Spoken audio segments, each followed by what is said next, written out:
Wayne State men's basketball defeats Parkside 65-61, joined by head coach Bryan Smothers, as well as junior forward Kelvin Tamakloe. Coach, I think if someone had told Parkside the game was going to be in the 60s, they would have been okay with that. That's the game that Parkside likes to play, low scoring, gritty, but your guys come out on top 65-61. What did you see from your team out there? Yeah, no, huge. I agree, man. And, I will say that we're fine playing these types of games. It's just rare we get to it.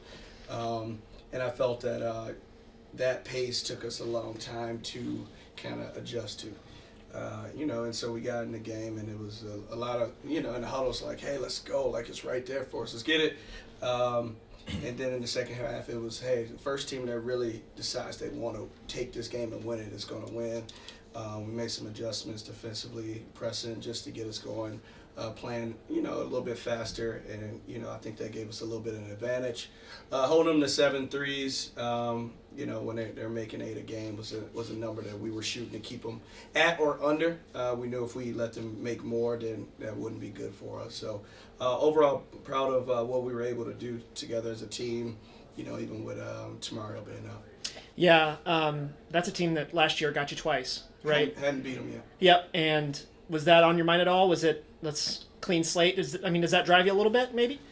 I'm not playing a game, Yeah. But for me, understanding where we've been over 2.5 years and what we're trying to accomplish, Parkside has been, one of the standards in this league over the years. And so, to be in position where we could beat them is something that, I look at as a measuring tool for our team. So getting a win was huge for a lot of reasons. Yeah, a team number I want to highlight, 11 turnovers, but only 2 in the second half. And I know the message is always take care of the ball. I know, no matter what. Yeah. But at halftime, especially today, you had 9 turnovers. Did that come up at halftime at all, or was that mentioned? Yeah, for sure. That's the number that we pride ourselves in. If we keep our turnovers to around 10 a game, that gives us a great opportunity to have success. With Tamaro being out, I thought there was a lot of guys managing the ball that normally wouldn't. And so a lot of turnovers, a lot of disconnect happened because of that. And they're just a really good defensive-minded team, and they're disciplined. So they weren't going to beat themselves. So a lot of that was the cause of it. But definitely came up, and glad that was the key to us, winning, I think, to take care of the ball. Coach, last one. Yep. The guy next to you, Kelvin, get you 10 points, 4 boards, but Parkside, not a lot of size. So I think this is a game coming in that Kelvin probably felt like he could exploit them a little bit. Had a good night. 10 of your 13 bench points came from this guy. What did you see from him tonight? I would say we saw what we've seen him do in practice, and it hadn't yet manifested itself in games yet. And, he's a guy that deserves success because he's positive. He works his butt off. We thought defensively this was a game that he would be really helpful for us, just his ability to guard on the perimeter, chasing guys that can shoot 3-point shots.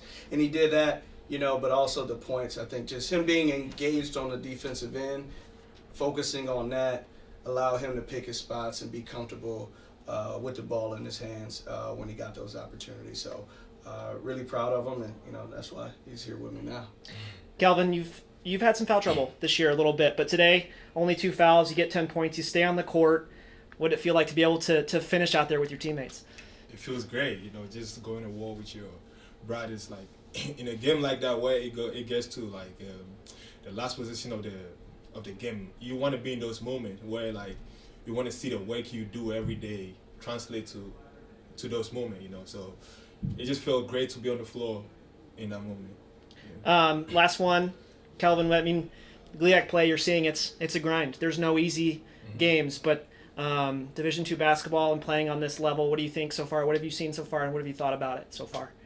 There's great basketball definitely being played at this level, and I don't take it for granted, Coming from a 2-year school, the style of play is kind of different. Here, almost everyone can shoot the ball, so you got to be able to identify it and then adjust to it with what comes in the game, essentially. And I feel like this conference is pretty good. We got some really good teams out here, and then as you can see, we also like a really good team. So we got what it takes to compete with those guys and then achieve our goal at the end of the season. All right, guys. Thanks for the time and good luck on Saturday.